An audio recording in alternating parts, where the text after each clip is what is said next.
Peggy 18.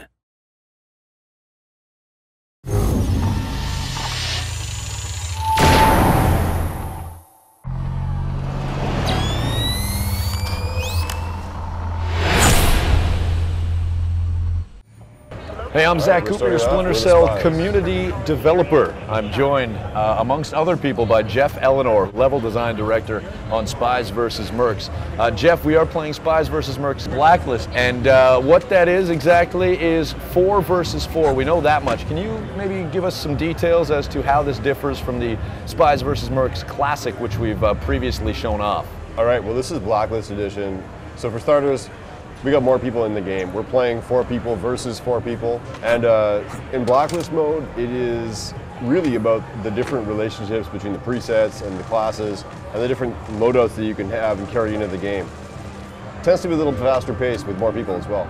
All right, so now how does it work exactly in terms of the general approach to Spies versus Mercs? I mean, you know, we've got Spies in third-person perspective, we've got Mercs in first-person, but what does that exactly mean for the player experience? Obviously, they're very, very different. So as a mercenary, you're searching the environment. Well, I'm going to die here. Your job is to use what you're good at, which is shooting and you know, sort of the insane damage that you can provide.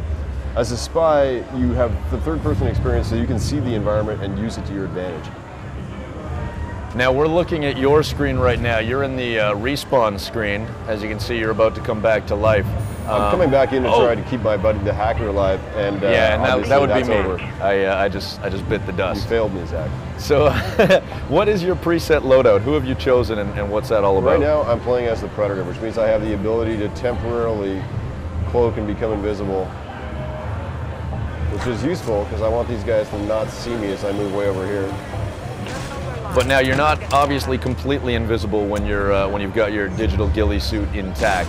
That's correct. What are the weaknesses when you do use that?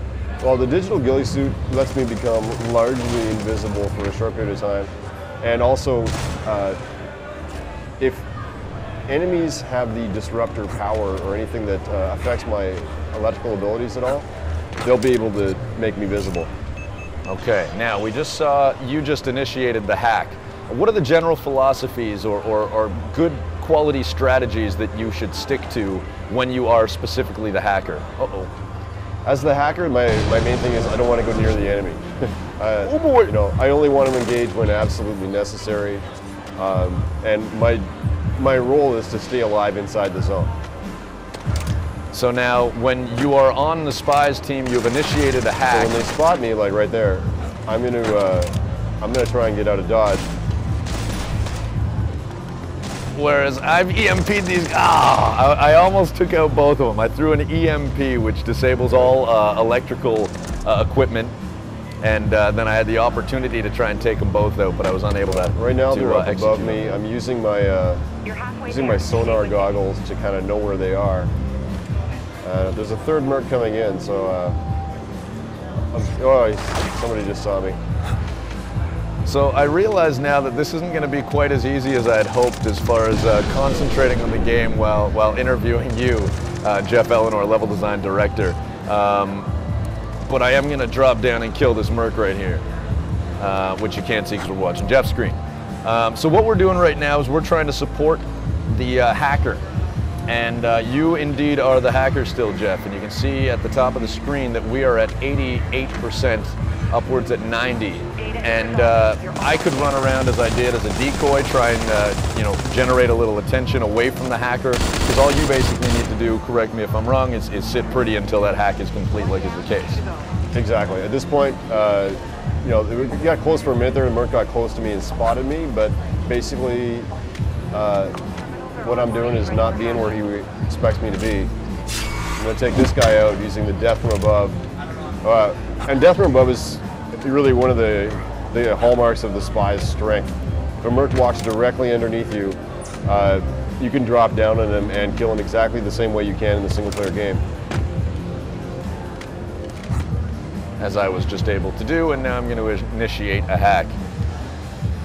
All right, so where are we exactly? What is this level? What's it all about? And talk to us about some of its features. We're playing in the particle accelerator, which is basically supposed to be like a scientific research facility, and you know, sort of the kind of place that you know these guys aren't really supposed to be playing in. It's a really unique location, sort of modeled after and inspired by sort of scientific particle colliders that exist in the real world today. And excuse me while I hide. Whoa, whoa. Oh boy. Oh, tried to rush a Merc head on.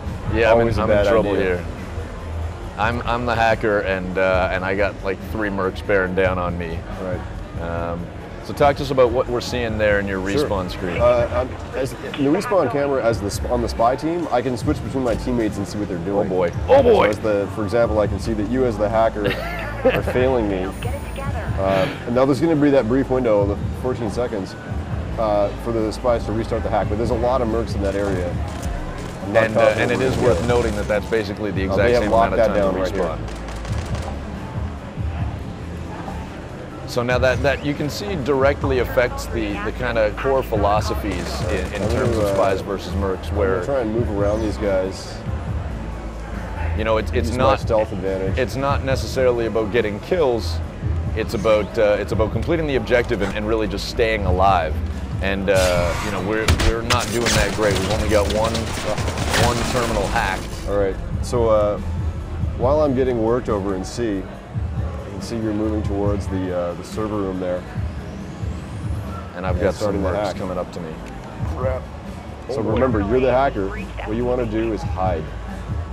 And I want to get some support from my teammates, hopefully too. I'm working on it. Working on it. Oh boy. Particle Accelerator has all these great routes for the spy up in high areas of the map. So the spies can really get around quickly and utilize their advantage, which is climbing and stealth, to be in unexpected places. I can see they might be close to you there. Okay. One of them has figured out where I am. Yeah, I'm seeing this with the silhouettes. Thankfully, you know, as the hacker, they're going away from my situation. I'm going to tag these guys. I got taken out by a proxy mine. So you're doing great. 30 seconds. You've got 30 seconds. They're bearing down. I'm running out of options. Oh, that's not at all what I wanted to do. Remember, you can climb up high on top of things, be in unexpected places. Okay. 10 seconds left. And we're at 75%. Now remember, the clock is going to get extended. Holding extraction until the hack resolves. Okay, I don't see where these Mercs are. Oh, there's one right behind me. I'm trying to be as distracting as possible right now. Okay, we're all in the same spot. This is good. We're at 99%. Boom. All right, so we'll delve into how the gameplay changes in first-person perspective when we take on the role of the Mercs in part 2 of this Spies vs. Mercs Blacklist feature from San Diego Comic-Con.